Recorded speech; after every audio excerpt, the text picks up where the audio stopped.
اور بالخصوص یہ جو سسرال کا معاشرہ ہے، یقین مانو یہ تو انتہائی ظالم معاشرہ ہے۔ میں نے کیمبرج یونیورسٹی کی ایک ریسرچ پڑھی ہے، وہ کہتے 60% بچیاں سسرالی رویوں کی وجہ سے دکھی ہیں۔ بہو سے چینی کا کپ ٹوٹ جائے نا تو ساس کہتی گھر سے لائی ہوتی تو تجھے قدر ہوتی، جو ماں نے دیے ہیں وہ استعمال کرو۔ کسی بات پہ جھگڑا ہونا تو ہم کہتے ہیں بلاؤ اس کے پچھلوں کو، تڑ تڑ زبان چلتی ہے، یہ سکھا کے بھیجا ہے۔ مانا کہ جو وہ بڑی لاڈلی تھی، کچھ کمیاں رہ گئی اس کی تربیت میں، لیکن آپ کو کسی نے یہ نہیں سکھایا کہ گھر میں آئے ہوئے مہمان سے بات کس لہجے میں کرتے ہیں۔ میرے نبی فرماتے ہیں تمہارے 3 باپ ہیں، ایک جس نے تجھے تعلیم دی، ایک جس نے جنم دیا، اور تیسرا جس نے تجھے بیٹی دی۔ اس باپ کی بھی قدر کیا کرو۔ تڑ تڑ ہماری زبانیں چلتی ہیں، اور آخر پہ وہ ہاتھ جوڑ کے کہتے ہیں چلو جی ایک دفعہ معاف کر دو، اپنی پگڑیاں اتار کے قدموں میں رکھتے ہیں، بوڑھی ماں دوپٹہ رکھ دیتی ہے، اور پھر وہ رونق بھرا لہجہ سامنے آتا ہے، یہ آخری بار ہے، آئندہ ہوا تو اس کو اپنے گھر میں رکھنا۔ اور پھر وہ بوڑھے اپنی بیٹی کے آگے بھی ہاتھ جوڑتے ہیں۔ بیٹے سرخ جوڑا پہن کے آئی تھی، سفید پہن کے قبروں میں چلی جانا۔ وہ بیٹی بھی کہتی یہ کیسے ماں باپ ہے، پہلے میں رسوا ہوئی پھر میرے سامنے انہیں رسوا کیا گیا۔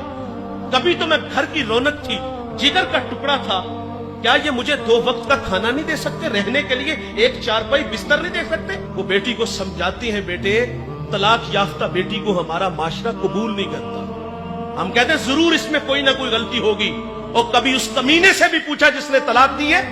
لوگ ہمارے پاس مسائل لے کے آتے ہیں، کوئی اتنی بڑی بات نہیں ہوتی، چھوٹی چھوٹی باتوں پہ طلاق دی جا رہی ہے۔ اور پھر بوڑھے ماں باپ یہ بھی کہتے ہیں بیٹی اگر تو طلاق لے کے آ گئی نا تو تیری 2 چھوٹی بہنیں ابھی گھر میں بیٹھی ہیں، ان کا رشتہ کون لے گا؟ اور کچھ بیٹیاں ایسی بھی دکھی ہیں میرے بھائی جن کے بھائی شرابی ہیں، کچھ بیٹیاں ایسی جن کا باپ شرابی ہے، ساری زندگی شرابی کی بیٹی کہلاتی ہے، ساری زندگی شرابی کی بہن کہلاتی ہے۔ میں ہاتھ جوڑ کے اس مجمع میں اگر کوئی بھائی شرابی ہے تو ہاتھ جوڑ کے کہوں گا اپنی بہن کے حال پہ رحم کرو۔ اس مجمع میں اگر کوئی باپ شرابی ہے تو ہاتھ چھوڑ کے کہوں گا خدا کے لیے اس بری عادت کو چھوڑ دو۔ وہ تو پہلے ہی بڑی دکھی ہیں، لیکن ہمارے رویوں کی وجہ سے انہیں ساری زندگی تانے سہنے پڑتے ہیں۔ اور کچھ بیٹیاں ایسی جن کے ہاں اولاد نہیں ہوتی، ہم کہتے بیٹے اس کو طلاق دو، تیرے لیے لڑکیوں کی کوئی کمی نہیں ہے، اور یہ کوئی گڈی گڈے کا کھیل ہے بھائی، یہ ٹشو ہے جسے یوز کیا اور پھینک دیا۔ ہمارے گھروں میں بیٹیاں نہیں ہیں، یہ آزمائش ہماری بیٹی پہ بھی تو آ سکتی ہے، اور اگر صرف بیٹیاں ہونا تو ہم پھر بھی نہیں جینے دیتے۔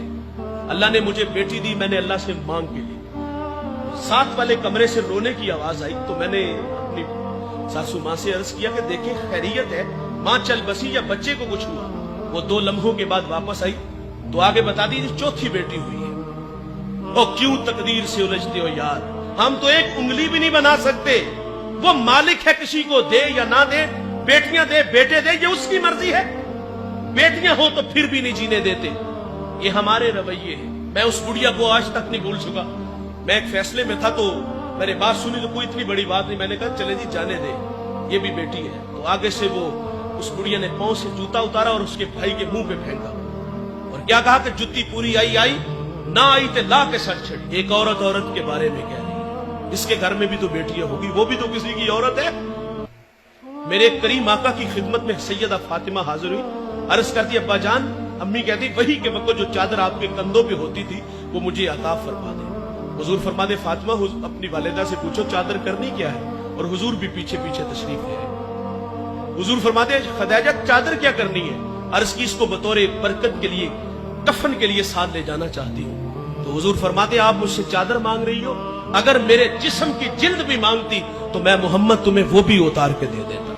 حضور عورت کو عزت دے رہے ہیں اور ہم کہتے ہیں یہ پاؤں کا جوتا ہے۔ سیدہ عائشہ پانی نوش فرما رہی ہیں، حضور فرماتے اس میں کچھ بچا لینا۔ سنیے سنیے بھائی جان، کہا اس میں سے کچھ بچا لینا، بچا لیا گیا۔ اور حضور سیدہ سے فرماتے کہاں لب رکھ کے پانی پیا، عرض کی حضور یہاں لب رکھے، تو میرے نبی وہیں ہونٹ رکھ کے پانی پیتے۔ اور حضور عورت کو عزت دے رہے ہیں، ہم پاؤں کا جوتا کہہ رہے ہیں۔ ایک بات یاد رکھیے گا جوانوں، جب تک میاں بیوی اور تیسرا اللہ ہوتا ہے گھر برباد نہیں ہوتے۔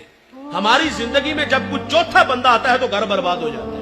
مجھے ایک صاحب کہتا ہے کہ میرا فیصلہ میرے بہنوئی اور بڑی ہمشیرہ کریں گی۔ میں نے کہا وہ ماں کا روپ ہے، لیکن آپ سے میرا ایک سوال ہے کہ آپ کے منہ میں دودھ کے دانت ہیں یا یار ابھی تک فیڈر پیتے ہو؟ اور فیصلہ کرنے کی بھی طاقت ہم نہیں رکھتے؟ اور یار ہم کیوں اپنے کمرے کی آواز کو باہر نکالتے ہیں؟